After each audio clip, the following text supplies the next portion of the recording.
Good evening and welcome to the news roundup for Friday, March 31. I am Abigail Smythe. Before we get into the news, please remember to like this video, share your views in the comments, and share the video with your family and your friends. Teach them! Always make sure the message reach them! Now for the news in detail. Normal operations have returned to the Jamaica Urban Transit Company, JUTC. In separate statements, both the JUTC and the union representing the disgruntled drivers say the parties had agreed that normalcy would have been restored at all depots 7 p.m. Thursday evening. The JUTC said the agreement was reached following a meeting Thursday afternoon at the Ministry of Labour and Social Security. The University and Allied Workers Union, UAWU, echoed the JUTC statement. Vice President of the union, Clifton Grant, said the drivers are upset that their $100,000 bonuses were completely wiped out without warning. In its statement, the union said that a refund in full is to be done on or before Saturday, April 1. The union said negotiations between the parties will take place during the week of April 3 in order to finalize arrangements regarding a payment plan, as well as issues relating to deductions made for certain allowances previously received. According to the union, both parties will return to the Labour Ministry on April 11 to provide an update. The authorities have moved to close a section of the White River in St. Anne due to a rise in illegal activity spurred by unlicensed rafting. It is understood that armed gangs have been targeting the area, collecting proceeds from the illicit activity. It is said that there have been several violent standoffs in recent times between members of rival gangs. It is understood that gangs from Clarendon and St. Catherine have infiltrated the space, leading to intimidation of licensed raft operators and disruption of tourist activities. An altercation between men at the location was recorded and posted on social media by a tourist. In the video, a raft operator was seen penned in by two other people. A shoving match ensued involving at least 4 men, and a weapon was drawn in full view of patrons on rafts nearby. It is understood that one man was stabbed in the incident. Due to the illicit activity, the Tourism Product Development Company Limited, TPDCO, in collaboration with the Jamaica Constabulary Force, has moved to close a section of the river.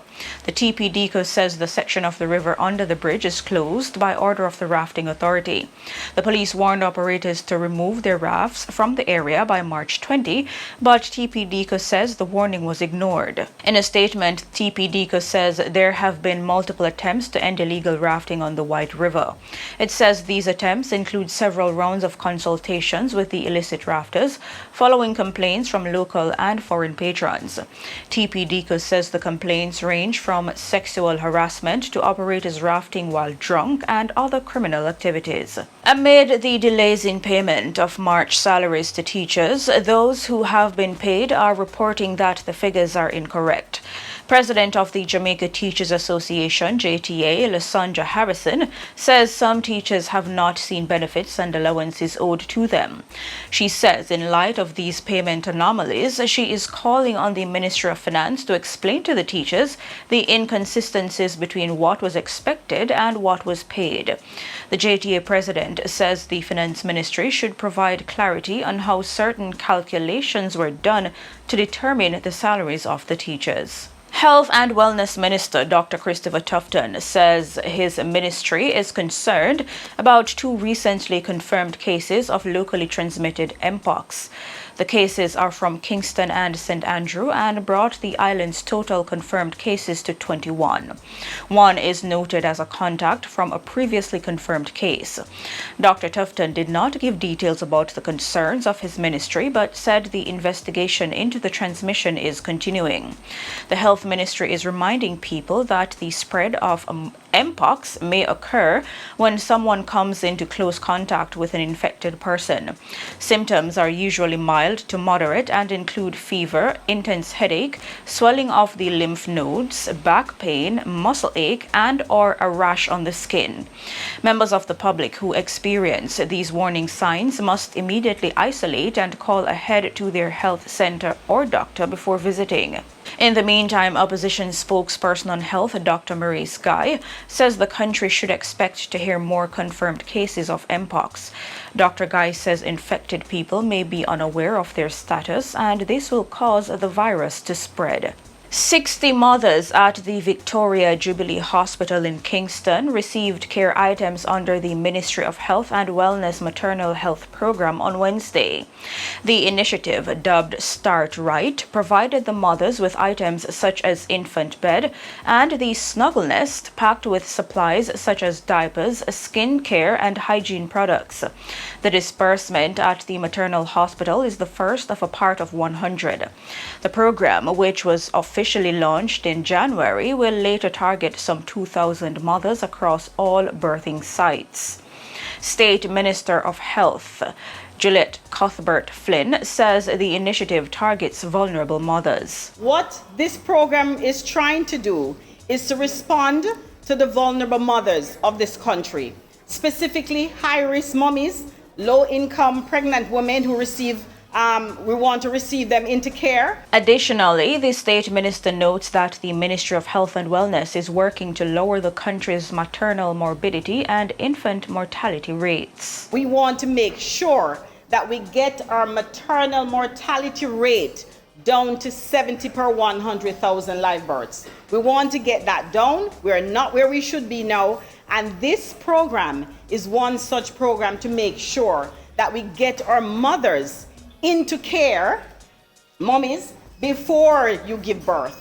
As Dr. Garth McDonald said, we want to make sure that as soon as mothers we get pregnant as females, that we are seeking the health services, whether it's your private doctor, whether it's the public health services, to make sure that the doctors are in tune to know what is happening with mommy and baby, so that in the end we can see the result here. Healthy babies and also healthy mothers. The program has also brought modern ultrasound technology with the introduction of the Butterfly handheld ultrasound monitor into obstetrics units at 8 facilities. The state-of-the-art device, now being used globally, is small and mobile-friendly and can carry out scans at the bedside of patients. The American Friends of Jamaica, AFJ, covered the cost of the ultrasound devices at $25,000, while the snuggle nests with care items were covered by Bailey's Medical Supplies at upwards of $15,000. A man was shot and killed by unknown assailants at the Bogue Village housing scheme in Montego Bay, St. James, Wednesday night. He has been identified as O'Neill Jones, a mason of Parrytown in St. Anne. Reports from the Freeport Police are that about 9 p.m., residents of Bogue housing scheme alerted the police after hearing gunshots in the area and saw a man running from a white 2016 Toyota Fielder motorcar that was parked along the roadway. On examination, the police found multiple bullet holes all over the vehicle. A search of the area led to the discovery of Jones in a yard with multiple gunshot wounds to the upper body. He was taken to the Cornwall Regional Hospital where he was pronounced dead. A security guard was shot and killed while at work at a wholesale in Montego Bay, St. James on Thursday. He has been identified as 56-year-old O'Neill Wilson, otherwise called Wilcock, of Hermitage District in Betheltown, Westmoreland. The police report that Wilson was on the job around 4:20 in the afternoon at Wagon Wholesale, located along Railway Lane, when a man armed with a handgun entered the establishment. The gunman opened fire, hitting Wilson before escaping on foot. The police were summoned. The scene was processed and Wilson's body was removed to the morgue for post-mortem examination. No motive has been established for the killing. In business, the World Bank says the global economy's speed limit, which is the maximum long-term rate at which it can grow without sparking inflation, is set to slump to a 3-decade low by 2030. The multinational lender says an ambitious policy push is needed to boost productivity and the labor supply, ramp up investment and trade, and harness the potential of the services sector. According to the bank's new report, nearly all the economic forces that powered progress over the last 3 decades are fading. The report says between 2022 and 2030, the average global potential GDP growth is expected to decline to 2.2% a year. On the foreign exchange market, the Canadian dollar's buying rate is $110.18, selling rate $112.92. The euro's buying rate is $158.16, while the selling rate is $167.41. Buying rate for the Great Britain pound is $187.12, selling rate $189. The US dollar's buying rate is $150.37, while the selling rate is $151.56. In the region, the United States Embassy in Guyana issued a security alert on Wednesday, saying it has been receiving threats against U.S. interests. The embassy did not specify the nature of the alleged threats, but said, out of an abundance of caution, it is informing U.S. citizens that it has increased security protocols due to the threats against U.S. interests. The embassy said that it was encouraging U.S. citizens to stay alert and exercise heightened caution. In the past, the embassy has issued travel alerts and warned citizens about visiting specific areas and to even reconsider travel to Guyana at specific times. Home Affairs Minister Robeson Ben said he was unaware of any threat against U.S. interests and was also unaware of the statement. Acting Police Commissioner Clifton Hicken also said he was unaware of any threats against U.S. interests or the embassy increasing its security protocols. Earlier this month, a delegation from the U.S. House Committee on Ways and Means, as well as the U.S. Department of Justice Deputy Assistant Attorney General, visited Guyana. And on the international scene, at least 11 women and children were killed in a deadly stampede at a Ramadan food and cash distribution center in Pakistan's southern port city of Karachi on Friday. The stampede happened when hundreds of women and children panicked and started pushing each other to collect food outside a factory in a well-known industrial area. The country has been struggling with surging food prices. Business owners during the Islamic holy month of Ramadan often hand out cash and food, especially to the poor. As the stampede began, some women and children fell into an open drain. Residents say a wall also collapsed near the drain, injuring and killing people. The incident left the street that leads to the factory littered with wounded people and dead bodies. And in sports, the Jamaica Scorpions suffered a defeat on Thursday.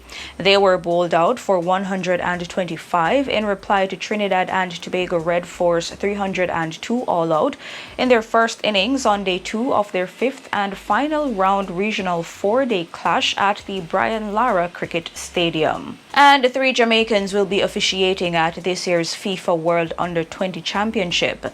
Referee O'Shane Nation and assistant referees Jasset Carr-Wilson and Ajay Duhaney are among the match officials down to take part at the FIFA event, which was scheduled to take place in Indonesia. The host country has since been changed and a new host will be named soon. The date remains May 20 to June 11.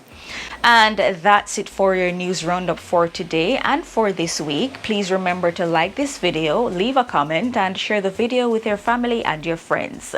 I am Abigail Smythe. Have a great weekend and see you next time. Teach them! Hey, yo, yellow! Send the message and make it reach them. It's teach them. Right here, Warlord representing. Thank you for watching. Like the video before you go. Please subscribe if you haven't done so. And remember to share the video with your friends and family. And browse the channel for more quality content. Until next time, walk good, my friends. Teach them!